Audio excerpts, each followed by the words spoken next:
elephant in the room is capitalism. Bernie Sanders has a new book out. It's okay to be angry about capitalism. He says it's an immoral system and it has, and we don't need billionaires. And he doesn't call for socialism or communism or any other ism. He calls for a bunch of policies that take care of the American people and have us understand that war is profitable. The reason we don't have peace is because there's no money in peace. And as long as we have a capitalist system where profit is the organizing principle of this nation, we're going to have war. And we don't have any discussion about capitalism and whether or not it ought to be the system that runs us. And we have 800 bases in, I don't know, 70 countries or 80 countries. It used to be 125 countries. Nuclear weapons are now illegal under international law, but it doesn't affect us because we're not in the International Criminal Court. Why are we not in the International Criminal Court? Because if we were, we would be brought to task for war crimes. We all know that, so that's why we stay out of the International Criminal Court. And then, as you mentioned, climate change is over the hill, coming over the hill, and fossil fuel companies are killing 60,000 Americans every year due to premature death from air pollution, and 6 to 7 million people throughout the world. Your comments, sir? Well, that's quite a tapestry to comment on. I don't disagree hardly with anything you've said. I'm a big fan of Thomas Piketty. I've read both of his tomes, about that thick. I'm pretty sure Bernie has too. But Piketty's right. Capitalism has seen its day, and there's got to be a better system. And I don't mean communism or people confuse communism and social. Communism is a political system, and socialism is an economic system, if you will. Let me tell you why I think it's going to have a moment where it is absolutely essential that it change. The CBO, the Congressional Budget Office, just released its latest report, which Bloomberg and a guy by the name of John Malden reviewed.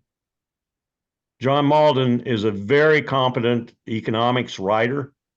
He thinks the CBO is overly optimistic. But let me tell you what the CBO said. You know probably that this year we're going to have $1 trillion interest payment on our debt. $1 trillion. That's more than the defense budget. Well, by 2034, says the CBO, 2030 or 2031, says the John Malden and Bloomberg, and that's not very far away. We're going to have a $50.7 trillion aggregate debt, and the interest payments annually are going to be Medicare, Medicaid, the defense budget, and Social Security combined.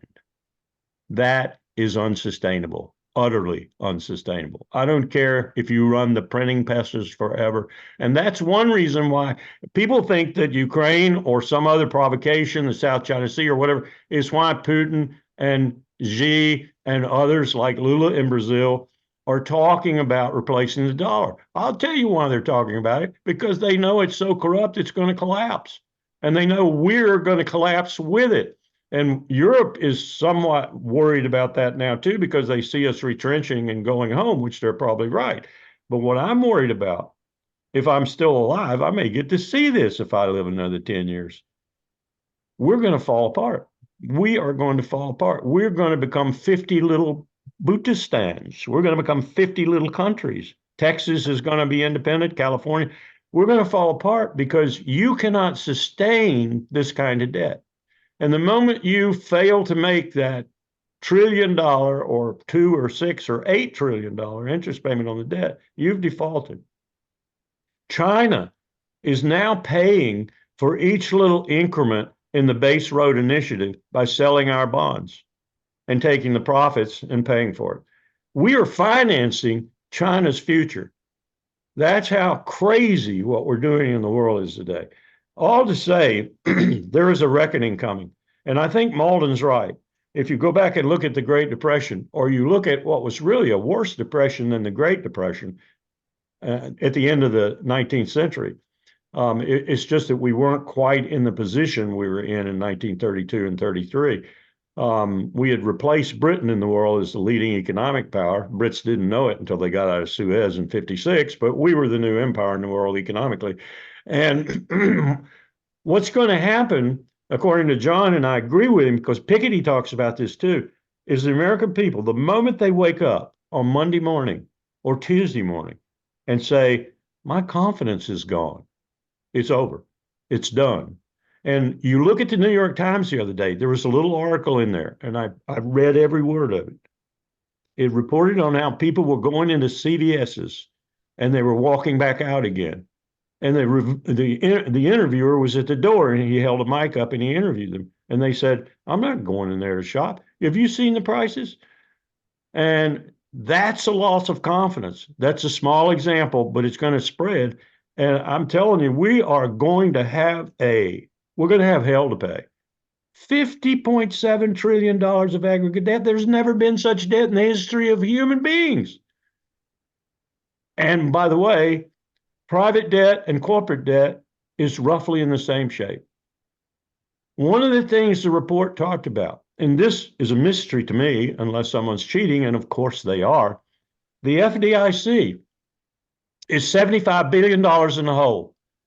How do you go in the hole if you're financed by the premiums banks pay to you for the insurance? How do you go in the hole? Well, I'll tell you how you go in the hole. Somebody stole the money. And I'll tell you who stole the money too. Your Congress. We're in trouble. Capitalism will go when we go. Thank you.